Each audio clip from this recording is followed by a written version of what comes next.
नमस्कार। 11वीं की फिजिक्स में आप सभी लोगों का स्वागत है।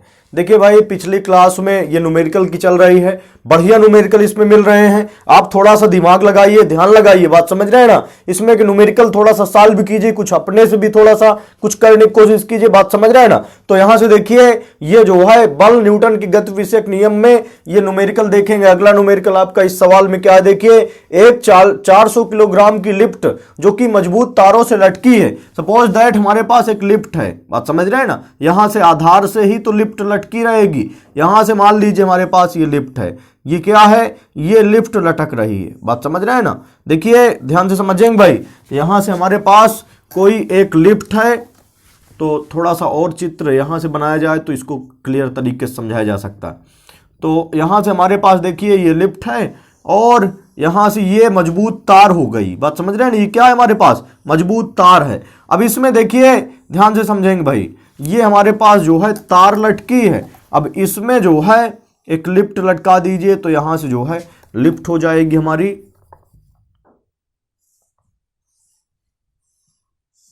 ये क्या है, आपकी लिफ्ट है। ये लिफ्ट का जो है भार द्रव्यमान कितना है, इस लिफ्ट का द्रव्यमान m बराबर 400 किलोग्राम।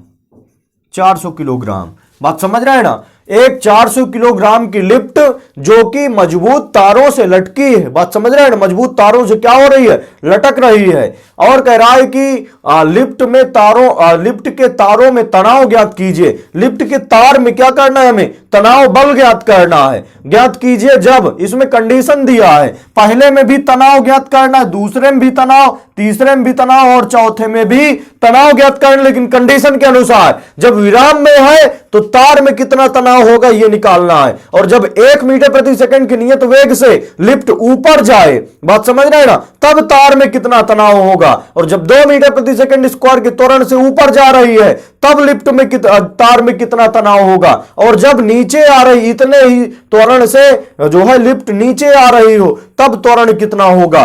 तो यहां से देखिए पहले नंबर कंडीशन लेके चलेंगे, जब विराम में है, जब लिफ्ट विराम में है, जब लिफ्ट विराम में है तो तनाव देखेंगे भाई। देखिए विराम में जब कोई वस्तु होती है, ध्यान से इसका सिद्धांत समझ लीजिए, बात समझ रहे हैं ना। जैसे हमारे पास एक कोई वस्तु रखी है, बात समझ रहे हैं ना, या गाड़ी रखी हुई है, इसको कोई बच्चा जो है मान लीजिए 50 न्यूटन से आगे की तरफ खींच रहा है। कोई लड़का आए, बात समझ रहे हैं ना, इसको 20 न्यूटन से पीछे की तरफ खींचना शुरू कर दे, तो ये अभी किधर की तरफ जाएगी, 50 से तो खींच रहा है, लेकिन 50 से 20 पीछे की तरफ खींच लिया तो अभी तो 30 न्यूटन से तो आगे ही जाएगी ना। 50 माइनस क्या हो जाएगा, 20, कितना बचा, 30 न्यूटन से आगे जाएगी, बात समझ रहे हैं ना। अब कोई दूसरा बच्चा है, मान लीजिए 20 से ना खींचे, अब कितने से खींचे, 40 न्यूटन से पीछे खींच ले, ध्यान से समझिएगा। तो 50 से आगे जा रहा था, खींचता चला जा रहा था बेचारा ये लड़का, बात समझ रहे हैं ना। और यहां से जो है 40 न्यूटन से क्या हो गया, इसको पीछे खींच रहा है। 50 से वो आगे खींच रहा है, 40 से पीछे खींच रहा है। अभी भी ये लड़का ये जो है गाड़ी को कितने न्यूटन से, 50 माइनस 40 कितने न्यूटन से, 10 न्यूटन से आगे की ओर खींचता चला जाएगा। और अगली कंडीशन में यदि 50 न्यूटन से ही पीछे खींच ले, बात समझ रहे हैं ना, 50 न्यूटन से ये जो है आगे खींच रहा है, 50 न्यूटन से ये पीछे खींचना शुरू कर दे, तो वस्तु कहीं नहीं जाएगी, विराम में होगी, बात समझ रहे हैं ना। तो वस्तु क्या होगी भाई, विराम में। तो देखिए विराम की कंडीशन आ रही है, तो जब कोई भी वस्तु विराम में होती है, बात समझ रहे हैं ना, जब कोई भी वस्तु विराम में होती है तो ध्यान से समझिएगा, उसका जो है ध्यान से समझे, यहां से जब कोई वस्तु विराम में होती है तो उस वस्तु पर लगने वाले जो है विपरीत दिशाओं में जो है बल होते हैं। जब किसी वस्तु पर विपरीत दिशाओं में कोई बल लगता है तो उनका परिणामी दोनों के अंतर के बराबर होता है। लेकिन यदि विराम में है तो वस्तु पर लगने वाले विपरीत दिशाओं में जो बल है, इनका परिणामी क्या होता है, शून्य के बराबर होता है। अब बराबर क्या होगा, अब शून्य होगा। अब जो है आगे की तरफ बल नहीं तनिक भी लग रहा है, बात समझ रहे हैं ना। तो जब वस्तु विराम में है तो वस्तु पर लगने वाला जो परिणामी बल है, बात समझ रहे हैं ना, चूंकि 2 बल लग रहे हैं, दोनों का परिणामी क्या होगा, शून्य के बराबर होगा, चूंकि वस्तु विराम में रखी है। यदि तनिक भी आगे जा रही होती तो परिणामी बल शून्य नहीं होता। तो यहां से देखिए इस लिफ्ट का भार लिफ्ट का भार बल नीचे की तरफ कार्य करेगा, W बराबर m इंटू जी। बात समझ रहे हैं ना, लिफ्ट का भार बल नीचे की तरफ काम करेगा और इस लिफ्ट को जो है ये डोरी खींच रही है ऊपर की तरफ, तो ऊपर की तरफ खिंचाव बल अथवा तनाव बल ऊपर की तरफ काम करेगा। बात समझ रहे हैं ना। तो और जब यहां से लिफ्ट विराम में होगी, तो विराम में होगी, बात समझ रहे हैं, चुपचाप रखी है, तो तनाव बल और खिंचाव बल आपस में क्या है, बराबर है। जैसे ये जो है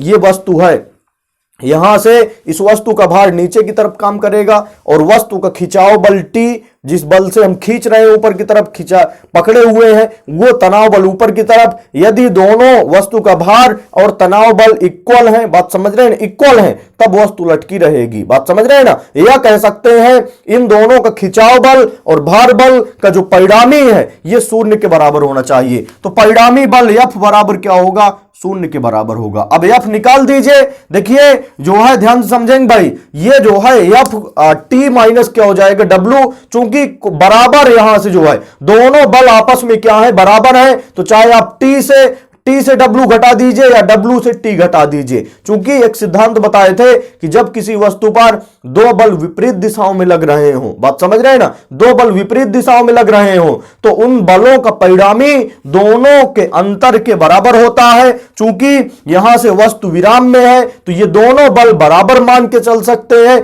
T तनाव बल, खिंचाव बल और ये भार बल ये बराबर होंगे, इसलिए यहां से T माइनस mg कर दे या mg माइनस T कर दे, दोनों एक ही है। तो यहां से T माइनस mg बराबर क्या हो गया, शून्य। mg को उधर ले जाइए तो T इज इक्वल टू क्या हो जाएगा, mg। अब यहां से वैल्यू रख दीजिए, तो T बराबर m की वैल्यू कितना, 400, और गुणे में G का मान 9.8 लेके चलना है। बात समझ रहे हैं ना। तो यहां से 9.8 या 10 ही लेके चलिए, बात समझ, चूंकि ज्यादातर जो है 9.8 लेके चलते हैं जब नहीं होता है, कैलकुलेशन के लिए आसान हो जाएगी यदि आप 10 रख लें। यहां बात समझ रहे हैं ना। चलिए 10 ही रख लीजिए, थोड़ा कैलकुलेशन आसान हो जाएगी। तो 10 रख लें, तो यहां से T is equal to, answer में थोड़ा सा बस फर्क पड़ता है, बात समझ रहे हैं ना। तो यहां से G का मान के चलिए 10 मीटर प्रति सेकंड स्क्वायर, तो यहां से इतना हो गया। अब देखिए जब 400 में 10 के इसमें गुणा कराओ तो कितना हो जाएगा, 4000 न्यूटन हो गया। जब लिफ्ट विराम में है तो तनाव बल अथवा खिंचाव बल कितना होगा, 4000 न्यूटन। दूसरी नंबर कंडीशन क्या है, दूसरा नंबर देखिए क्या कह रहा है सवाल, कह रहा है कि 1 मीटर प्रति सेकंड के नियत वेग से ऊपर को जा रही है। अब लिफ्ट क्या है भाई, ऊपर को जा रही है, कितने मीटर प्रति सेकंड वेग से, 1 मीटर प्रति सेकंड के नियत वेग से। जब वेग नियत होता है, वेग अचर होता है, वेग बदलता नहीं है, तो त्वरण क्या होता है, त्वरण शून्य होता है। बात समझ रहे हैं ना। यहां से पहली स्थिति में त्वरण क्या है भाई, त्वरण शून्य होगा। दूसरी स्थिति में क्या होगा, यहां से त्वरण A बराबर शून्य होगा। ध्यान रखिए, यहां से जैसे हमारे पास कहा जाए कि जो है कोई वस्तु है ये 2 मीटर प्रति सेकंड के नियत वेग से जा रही है, तो यहां से जो है शुरुआत में जो है 1 सेकंड में जो है देखें इसका वेग, प्रारंभिक वेग 2 मीटर प्रति सेकंड है। अगले 5 सेकंड में, 5वें सेकंड में भी इसका वेग कितना है, 2 मीटर प्रति सेकंड ही है, अर्थात नियत वेग है, नियत वेग से जा रही है, वेग नहीं बदल रहा है। तो अब इसका त्वरण निकालिए। त्वरण A बराबर क्या होता है, वेग परिवर्तन। वेग परिवर्तन मतलब अंतिम वेग माइनस प्रारंभिक वेग, तो 2 माइनस 2, बात समझ रहे हैं ना, बटे समय अंतराल 5 सेकंड 1 सेकंड, तो 5 से 1 घटा दो 4 सेकंड हो गया। तो A बराबर क्या हो गया, 2 से 2 घट गया, 0/4 या 0 आ गया। तो जब कोई वस्तु नियत वेग से जा रही होती है, नियत वेग से चलती है, तो उस पर जो लगने वाला त्वरण है, बात समझ रहे हैं, वो शून्य होता है। सदैव ध्यान रखिए, जो त्वरण की परिभाषा होती है वेग परिवर्तन की दर को, वेग परिवर्तन होना चाहिए तब त्वरण होगा। अगर वेग नियत है, वेग अचर है, समान वेग है, तो त्वरण शून्य होगा। हरदम के लिए ध्यान रखिए, बात समझ रहे हैं ना। तो यहां से त्वरण शून्य है, तो जब त्वरण शून्य है तो देखिए यहां से खिंचाव बल मान लीजिए T लग रहा है ऊपर की तरफ, शून्य त्वरण से ऊपर की तरफ जा रहा है, बात समझ रहे हैं ना।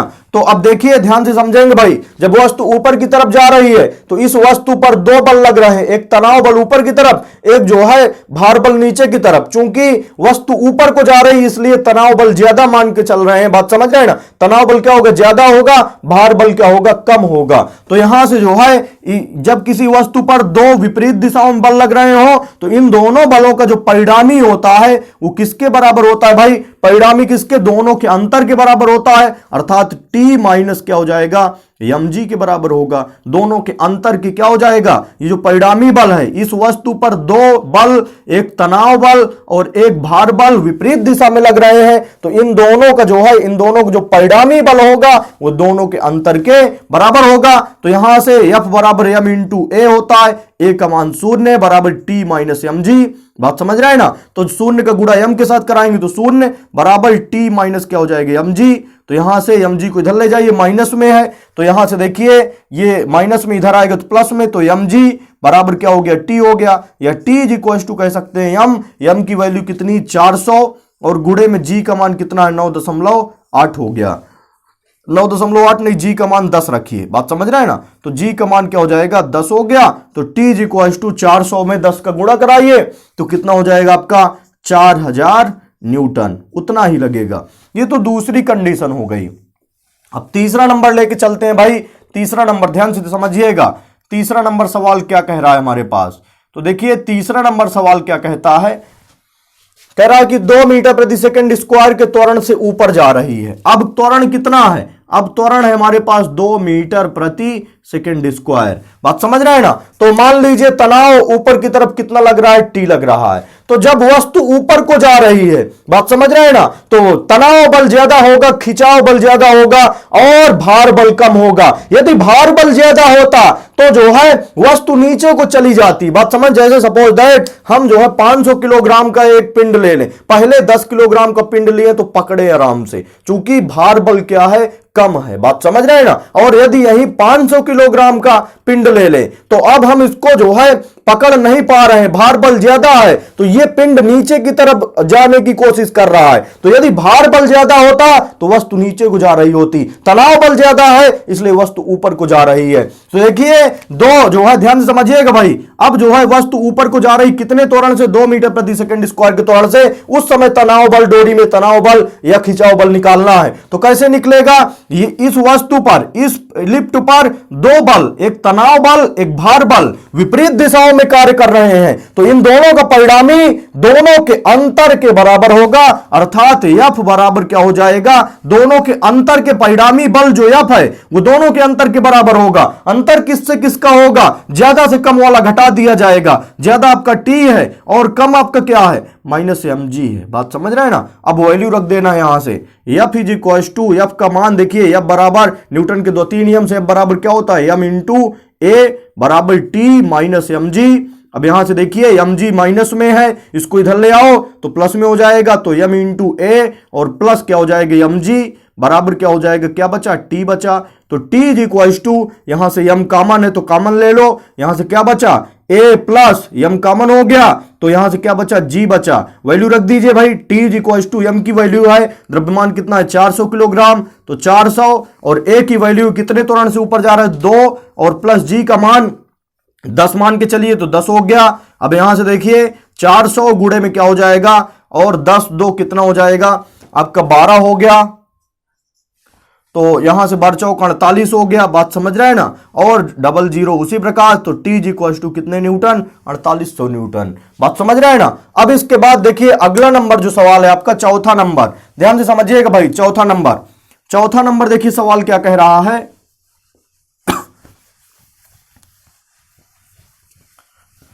चौथा नंबर आपके पास सवाल दिया है, ध्यान से समझेंगे। चौथा नंबर है 2 मीटर प्रति सेकंड स्क्वायर के त्वरण से नीचे जा रही है। अब जो है, अब कितने त्वरण से? 2 मीटर प्रति सेकंड स्क्वायर के त्वरण से ही, त्वरण उतना है, लेकिन लिफ्ट अब किधर की तरफ जा रही? नीचे की तरफ। जब वस्तु नीचे की तरफ जाती है, ध्यान समझिएगा, जब वस्तु नीचे की तरफ जाती है तो भार बल ज्यादा है और खिंचाव बल कम है। बात समझ रहे हैं ना? कम पकड़े हैं इसको, या जो है छोड़ रहे हैं धीरे धीरे। बात समझ रहे हैं ना? इसलिए भार बल के ज्यादा होने से वस्तु नीचे चली जाती है, तनाव बल कम होगा, भार बल ज्यादा होगा, वस्तु नीचे जा रही है ना।